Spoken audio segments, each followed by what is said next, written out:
नमस्कार दोस्तों, मैं दीपक कुमार और आप सभी का फिर से स्वागत करते हैं हमारे YouTube चैनल सक्सेस लर्निंग की पे। और जैसा कि आप सभी जानते हैं कि अर्थशास्त्र हम दिन प्रतिदिन जो है रूटीन में कर रहे हैं। और आज हम जो हमारा चैप्टर नंबर 2 था, अर्थव्यवस्था की केंद्रीय समस्याएं, उसका नेक्स्ट पार्ट करेंगे। इस पार्ट का हमने कुछ भाग छोड़ दिया था जो बहुत ही मोस्ट इम्पोर्टेंट है, आप सभी ध्यान बनाए रखें। और अभी तक जो मैंने बताया था आपको, सेकंड चैप्टर में हमने जो समस्याएं की थी, अर्थशास्त्र की मुख्य समस्याएं क्या होती हैं। तो एक तो हमने की थी भी किन वस्तुओं का उत्पादन किया जाए और कितनी मात्रा में किया जाए। उसके बाद था उत्पादन कैसे करना है, साधनों का पूर्ण उपयोग कैसे हो, साधनों का विकास कैसे हो। तो अभी तक हमने जो है बेसिक इस चैप्टर का कर लिया था। अब आगे हम करते हैं नंबर 1। हमारे सामने जो आता है अर्थव्यवस्था का जो केंद्रीय समस्याएं हैं, उनका वक्र प्रदर्शन और उनका तालिका प्रदर्शन। तो आज हम इसका तालिका प्रदर्शन से प्रारंभ करते हैं। तो जैसा कि हम सभी देख रहे हैं, हमारे स्क्रीन बोर्ड पर लिखा हुआ है, दो वस्तुएं हमें दी हुई है, गेहूं और कपड़ा। और इन दोनों वस्तुओं का उत्पादन यदि हम करते हैं तो यदि मानते हैं कि हमारे पास क्या होने चाहिए, कुछ कंडीशन होती है कि उत्पादन के साधनों की मात्रा क्या होती है, स्थिर मात्रा होती है, यानी कि उनमें किसी भी प्रकार का परिवर्तन नहीं होना चाहिए। और दूसरी इसकी मान्यताएं हैं कि जो उपलब्ध साधन है उनका पूर्ण उपयोग और कुशल उपयोग हो रहा है। यानी कि अर्थव्यवस्था में जितने भी हमारे साधन थे जिनकी हम बात कर रहे थे, श्रम, पूंजी, उद्यम और जो बात कर रहे थे हम संसाधन हैं, उनके चारों संसाधनों की जो पूर्ण उपयोग होना चाहिए और उनका कुशल उपयोग होना चाहिए। उसके बाद बात कर रहे थे तकनीक हमारी क्या होनी चाहिए, अल्पकाल का समय है तो उसमें तकनीक हमारी अस्थिर होनी चाहिए, किसी भी प्रकार का उसमें भी परिवर्तन नहीं होना चाहिए। और वस्तुएं कितनी हैं, यदि हम तालिका और वक्र का प्रदर्शन कर रहे हैं तो हमें केवल 2 वस्तुओं की ही मान्यताएं रखनी चाहिए। इससे क्या होता है, हमें ये जो अध्याय है अर्थव्यवस्था समझने में आसानी होती है। तो ये 4 मान्यताएं लेकर हम तालिका और वक्र का जो है अध्ययन करेंगे। तो पहले तालिका के बारे में बताऊं, एक अच्छी सी डेफिनेशन हम जो लेकर चलेंगे वो क्या होगी कि भी 2 वस्तुओं के संभाव्य संयोग को प्रदर्शन करने वाली तालिका को क्या कहते हैं, या फिर हम कहते हैं भी 2 वस्तुओं के संयोगों को तालिका प्रदर्शन को ही क्या कहते हैं, उत्पादन की संभावनाएं तालिका कहते हैं। और उत्पादन संभावना वक्र किसे कहते हैं, तो 2 वस्तुओं के विभिन्न संयोगों को प्रकट करने वाला वक्र क्या कहलाएगा, हमारा उत्पादन संभावना वक्र कहलाता है। आप अपनी किताब में इन दोनों परिभाषाओं को लिख सकते हैं। देखो, केवल तालिका में तालिका नाम परिवर्तन करना है और वक्र में वक्र, बाकी सभी चीजें ऐसी रहेगी। 2 वस्तुओं के, 2 वस्तु कौन सी होगी, गेहूं और कपड़ा। वैसे ही हम क्या है और भी वस्तुएं एग्जाम्पल ले सकते हैं, लेकिन वस्तुएं कितनी होनी चाहिए, 2 वस्तुएं होनी चाहिए। तो 2 वस्तुओं के विभिन्न संयोगों को प्रकट करने वाली तालिका को उत्पादन संभावना तालिका कहते हैं। यानी जब तालिका द्वारा प्रदर्शन किया जाएगा तो उसे उत्पादन संभावना तालिका कहा जाएगा। और यही परिभाषा सेम हम क्या करेंगे, 2 वस्तुओं यानी कि क्लॉथ, कपड़ा और व्हीट यानी गेहूं, कपड़ा और गेहूं, तो 2 वस्तुओं के विभिन्न संयोगों को प्रकट करने वाले वक्र को उत्पादन संभावना वक्र कहते हैं। तो ये मोस्ट इंपोर्टेंट परिभाषा है दोस्तों, इसको आप एज इट इज याद कर लीजिए, अपने नोट्स में बना लीजिए, उतार लीजिए, ताकि आपको किसी भी प्रकार की समस्या न हो। अब हम बात करते हैं उत्पादन संभावना तालिका को समझने के लिए हमने एग्जाम्पल के लिए 2 वस्तुएं ली। हमारे पास हमें 2 ही वस्तुओं का उत्पादन करना है, गेहूं और कपड़ा। ठीक है जी। अब ये मान के चलो भी हमारे क्या है, ये 4 हमें मान्यताएं पूरी करनी होगी। उत्पादन संभावना, साधन क्या है हमारे, अस्थिर है, स्थिर मात्रा है, कोई परिवर्तन नहीं हो सकता। साधनों का पूर्ण उपयोग हो रहा है, किसी भी प्रकार के संसाधनों की कमी नहीं है। और तकनीक हमारी स्थिर है और वस्तुएं 2 है। अब मान के चलते हैं भी गेहूं पर हमने सभी के सभी अपने संसाधन काम पे लगा दिए, तो ये हमारी क्या है, हमने 6 टन क्या कर लिया, गेहूं का उत्पादन कर लिया। अब सारे के सारे जितने भी श्रमिक है, अपनी मशीनें हैं या काम करने वाले व्यक्ति, यदि सारे के सारे हमारे गेहूं पे लग जाएंगे तो सीधी सी बात है भी कपड़ा क्या है, कपड़ा कौन बनाएगा, कोई भी नहीं बनाएगा। तो कपड़े का उत्पादन कितना हो जाएगा, 0 हो जाएगा। यानी उत्पादन संभावना वक्र में गेहूं पर यदि हमारे सभी संसाधन लगा दिए तो कपड़े का उत्पादन 0 होता है। उसी प्रकार यदि हम ये मान के चलते हैं कि हमें तो कपड़े का ही उत्पादन करना है, तो सभी के सभी हमारे संसाधन यदि हमने कपड़े पे लगा दिए तो कपड़े की हम 12 गांठें बना सकते हैं। लेकिन इसके विपरीत में गेहूं पर काम कौन करेगा? कोई नहीं करेगा, यानी गेहूं का उत्पादन क्या होगा? हमारा 0 होगा। तो वैसे वैसे यदि हम ये चाहें कि गेहूं 2 टन उत्पादन करें तो बाकी के लोग हमारे कपड़े में लग जाएंगे, यानी कपड़े की 10 गांठें बना सकते हैं। उसी प्रकार यदि गेहूं यदि हम बढ़ाकर 4 टन करेंगे तो फिर क्या है, अपने कपड़े का उत्पादन कम हो जाएगा और 6 गांठे का उत्पादन हो जाएगा। तो इस सब का तालिका प्रदर्शन क्या होगा? उत्पादन संभावना तालिका। और इसी को यदि हम वक्र की सहायता से समझने का प्रयास करें, कर्व की सहायता से समझने का प्रयास करें तो क्या होगा? उत्पादन संभावना वक्र। ये मान के चलिए ये हमारा क्या होता है? 0 पॉइंट होता है। और ये जो एडी दे रखा है, एडी हमारा क्या है? उत्पादन संभावना कर्व है। यानी कि ये जो प्रोडक्शन है अपनी प्रोडक्शन पॉसिबिलिटी कर्व है, यानी कि ए डी बिंदु पर हम क्या है? उत्पादन कर सकते हैं। ना तो इससे कम करेंगे ना ही इससे ज्यादा करेंगे। क्यों नहीं करेंगे? यदि ये एफ बिंदु दे रखा है हमें, यानी कि इस कर्व के नीचे यदि उत्पादन हो रहा है, इसका मतलब क्या है? साधनों का पूर्ण उपयोग नहीं हो रहा है ना। तो हमें तो क्या करना है? संसाधनों का पूर्ण उपयोग करना है। तो पूर्ण उपयोग करेंगे तो हम इस एडी रेखा पर रहेंगे, इससे कम उत्पादन नहीं करेंगे। और यदि हम चलते हैं कि हमें तो ई बिंदु पर उत्पादन करना है, और ई बिंदु पर उत्पादन कब हो सकता है? जब हमारे पास संसाधन क्या हो जाए? ज्यादा हो जाए। तो ज्यादा तो नहीं हो सकते, क्या है? संसाधनों की मात्रा हमारी स्थिर है, यानी इसमें किसी भी प्रकार का परिवर्तन नहीं हो सकता। यानी ना तो हम ई बिंदु पर जा सकते हैं और ना ही हम एफ बिंदु पर रुक सकते हैं। यदि हमें इन चारों मान्यताओं को पूर्ण करना है तो हमें ए डी रेखा पर ही रहना होगा। अब हमने ये इसका वक्र प्रदर्शन कैसे करेंगे? देखो, गेहूं का उत्पादन यदि हमारा 0 हो, गेहूं कौन सी दिखा रखी है हमने? ये गेहूं दिखा दिया है। ये क्या है? हमारा गेहूं। और ये क्या है? हमारा कपड़ा। अब ये मान के चलो भी गेहूं का उत्पादन हम नहीं करेंगे तो सारे के सारे संसाधन कपड़े पे लगा देंगे, और कपड़े पे लगाएंगे तो उत्पादन कितना होगा कपड़े का? 12। यानी ए पॉइंट पर क्या होगा हमारा? 0 और 12, यानी 0 उत्पादन गेहूं का और कपड़े का उत्पादन कितना हो जाएगा? 12 गांठे। अब हम यदि ये मान के चले भी हमें तो कुछ गेहूं का उत्पादन करना है, तो हम 2 टन गेहूं का उत्पादन करने का प्रयास करें।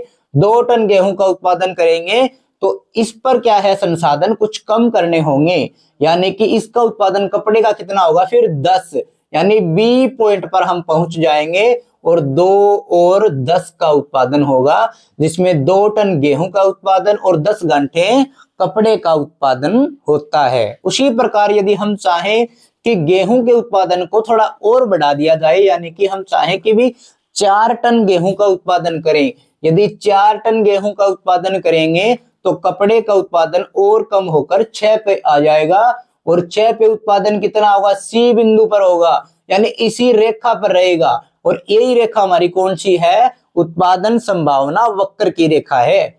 यानी कि यहाँ पे उत्पादन कितना हो जाएगा? 4 तो अपना क्या हो जाएगा? 4 टन गेहूं और 6 गांठे कपड़े की हो जाएंगी।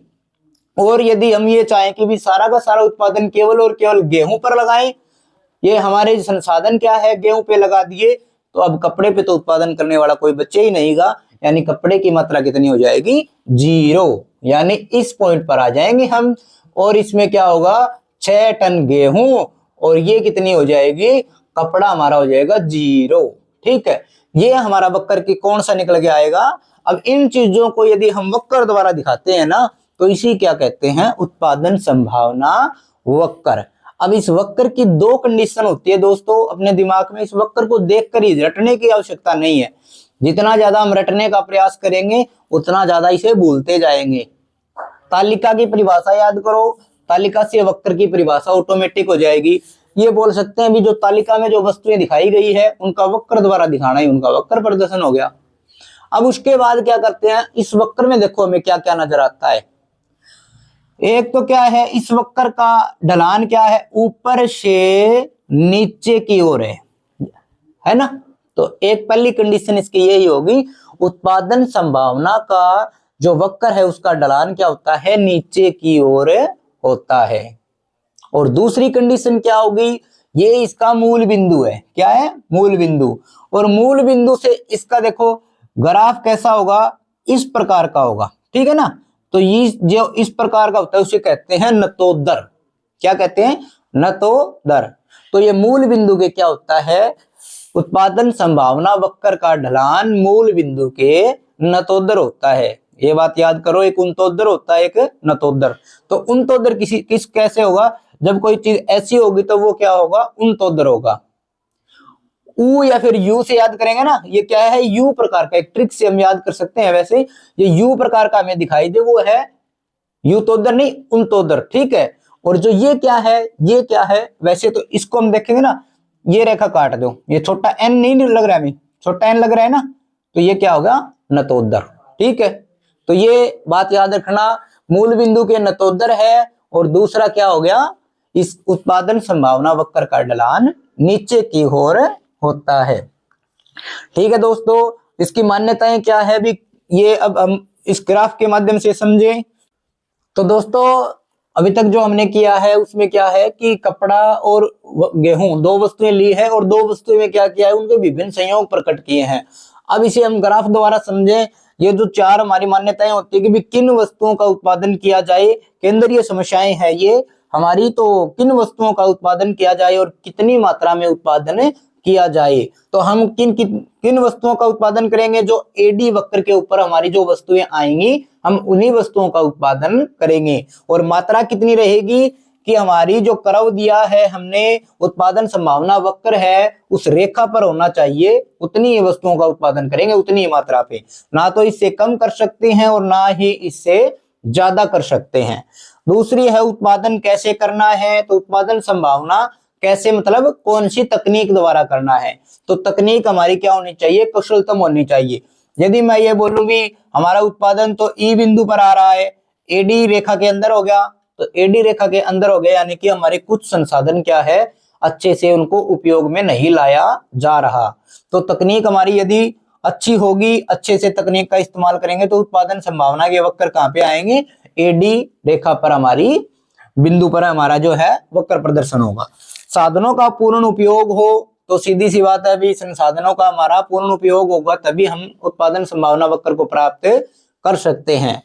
साधनों का विकास, अब दीर्घ काल में क्या होता है, संसाधनों का विकास हो जाता है और अल्प काल में संसाधनों का विकास नहीं हो पाता। यदि उत्पादन संसाधन जो है संसाधनों का विकास हो जाएगा तो हमारा एडी वक्र क्या है, आगे की ओर चला जाएगा, ठीक है ना।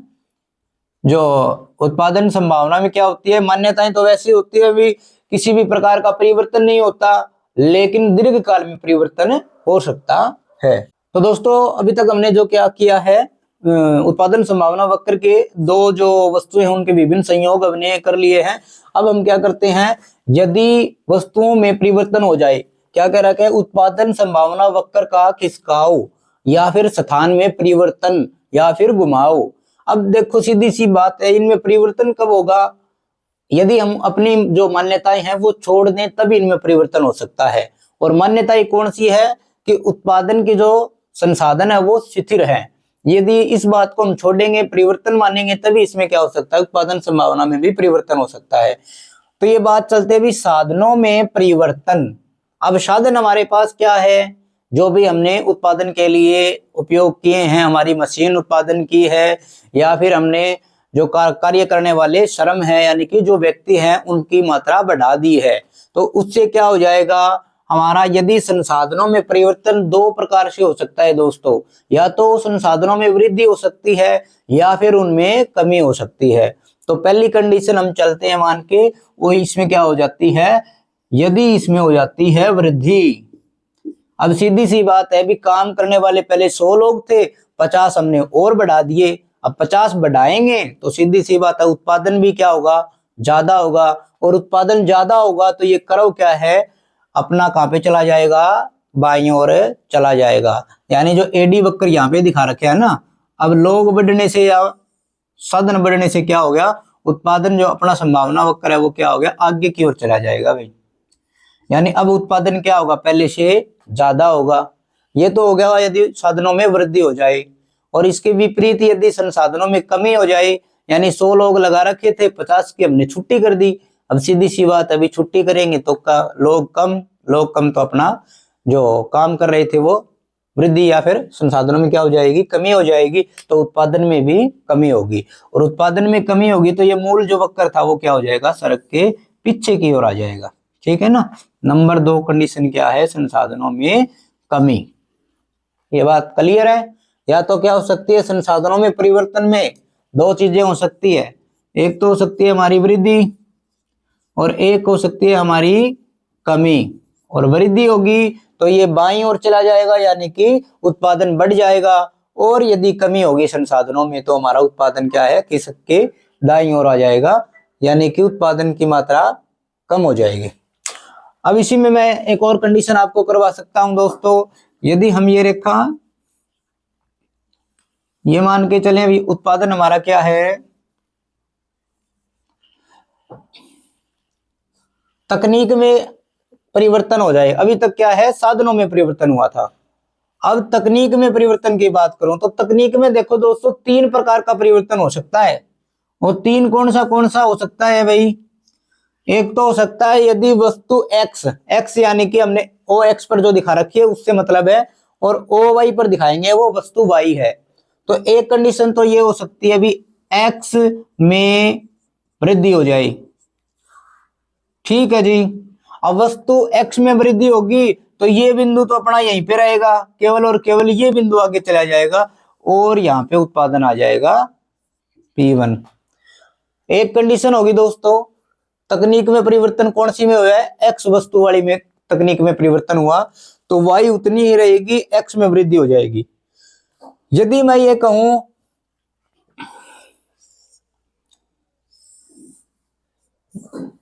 कि वस्तु जो y है उसकी तकनीक में परिवर्तन हो गया, अब उसकी तकनीक में परिवर्तन होगा तो ये d तो यहीं पे रहेगी और ये वस्तु हमारी क्या हो जाएगी, ज्यादा हो जाएगी। कौन सी हो जाएगी, y वाली। OY ज्यादा हो जाएगी और OX अपनी जगह पे रहेगी। ये 2 कंडीशन होगी। लेकिन तीसरी कंडीशन क्या है, दोनों में भी तो परिवर्तन हो सकता है ना। तो हम ये मान के चले वस्तु जो है x एंड y दोनों की तकनीक में ही परिवर्तन हो जाए, तो दोनों की तकनीक में यदि परिवर्तन होगा ना दोस्तों, तो फिर हमारी क्या है, उत्पादन संभावना वक्र अपना बाईं ओर चला जाएगा और दोनों ही जो है नया वक्र उत्पन्न कर देंगे। ठीक है ना। ऐसा हमारा वक्र हमारे सामने निकल के आएगा। तो ये हमारे जो 3 कंडीशन होगी, साधनों में क्या है, उत्पादन संभावना वक्र का खिसकाव किस किस प्रकार से हो सकता है, ये हम नोट कर लेंगे। अब नोट करने के बाद हम करेंगे उत्पादन अवसर लागत की अवधारणा।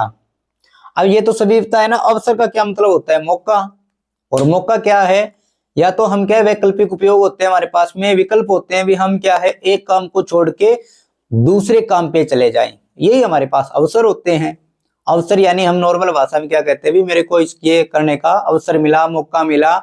और मौका कब होता है, जब या तो हम पहले क्या है कम पैसे में काम कर रहे हैं और हमें कोई ज्यादा रुपए दे दे तो वो काम हम करने के लिए चले जाते हैं। तो जाते हैं यानी कि एक काम को छोड़कर जब हम दूसरे काम पर जाते हैं उसी को क्या कहते हैं, अवसर कहते हैं। और अवसर लागत क्या होती है, अवसर लागत होती है दोस्तों एक वस्तु को प्राप्त करने के लिए दूसरी वस्तु की त्यागी गई मात्रा को क्या कहते हैं, अवसर लागत कहते हैं। क्या कहते हैं, अवसर लागत। हो गया ना। अवसर लागत किसे कहेंगे, एक संभाव्य परिणाम को प्राप्त करने के लिए त्यागी गई दूसरा स्थान या दूसरी मात्रा को हम क्या कहते हैं, अवसर लागत। एग्जाम्पल के तौर पे समझ सकते हैं दोस्तों, एक तो हमें क्या है बैंक में नौकरी मिलती है और सैलरी उसकी क्या है 10,000 रुपए है। टीचर लगते हैं हम, जो अध्यापक है उसकी सैलरी मान के चलते हैं अभी 9,000 रुपए है। और यदि किसी दुकान पे काम करते हैं तब हमें मिलते हैं 5,000 रुपए। और अपना पर्सनल कोई काम करते हैं उसमें हमें मिलते हैं 3,000 रुपए। अब हम सीधी सी बात है किसको चुनेंगे, जो हमें सबसे ज्यादा तनख्वाह देगा, सैलरी देगा, उसी को चुनेंगे ना। तो अब इसमें अवसर लागत क्या होगी, जो हम निकटवर्ती त्यागते हैं। निकटवर्ती कौन सी, अध्यापक में हमें 9,000 रुपए मिल रहे थे, दुकान में 5,000, और हमारा पर्सनल काम करने में जो हमें 3,000 रुपए मिल रहे थे। तो सबसे निकट कौन सी है बैंक वाली के, अध्यापक वाली, जिसमें हमें सबसे ज्यादा 9,000 रुपए मिल रहे थे। यानी कि बैंक की नौकरी लेने के लिए हमने अध्यापक की नौकरी छोड़ दी। तो जो सबसे निकट वाली हम त्यागेंगे उसी को क्या कहते हैं, अवसर लागत कहते हैं।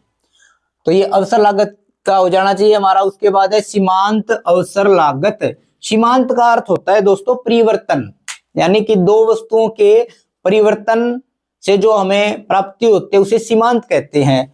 अब इसको हम क्या कैसे समझ सकते हैं, यदि हमारे पास क्या है, हम गेहूं और चना दो चीजों का उत्पादन करते हैं। इसका गेहूं और चना, गेहूं और चना, गेहूं का उत्पादन मान के चलो 5 टन करते हैं, चने का उत्पादन हम 2 टन करते हैं। यदि हमें इसका उत्पादन बढ़ाना हो, किसी चीज का लाभ करना हो ना, तो हम क्या करेंगे, गेहूं के उत्पादन में हमें कटौती करनी होगी। तो कटौती कितनी मान के चलो, हमें 3 टन गेहूं की जो है कटौती करनी होगी, तभी हम 1 टन चने का उत्पादन बढ़ा सकते हैं। तो इसका फार्मूला क्या रहेगा, वस्तु X की त्यागी गई मात्रा भाग में वस्तु Y में परिवर्तन। ठीक है ना, इसका एग्जांपल होगा कि वस्तु Y में परिवर्तन और भाग में होगा वस्तु X में परिवर्तन। तो गेहूं के उत्पादन में जो हानि होगी वो ऊपर आ जाएगी, और जो चने के उत्पादन में जो लाभ होगा वो नीचे आ जाएगा। इससे हम क्या कर सकते हैं, सीमांत अवसर लागत हमारी निकाल सकते हैं। तो इसी यदि चैप्टर में कोई भी किसी भी प्रकार का कंफ्यूजन है या हमें कोई और इम्पोर्टेंट इसमें सवाल है तो आप हमें कमेंट के माध्यम से जरूर बताएं ताकि हम उसको क्लियर कर सकें। आज के लिए इतना ही। जय हिंद, जय भारत। जल्दी मिलते हैं अगली क्लास में, तब तक के लिए धन्यवाद।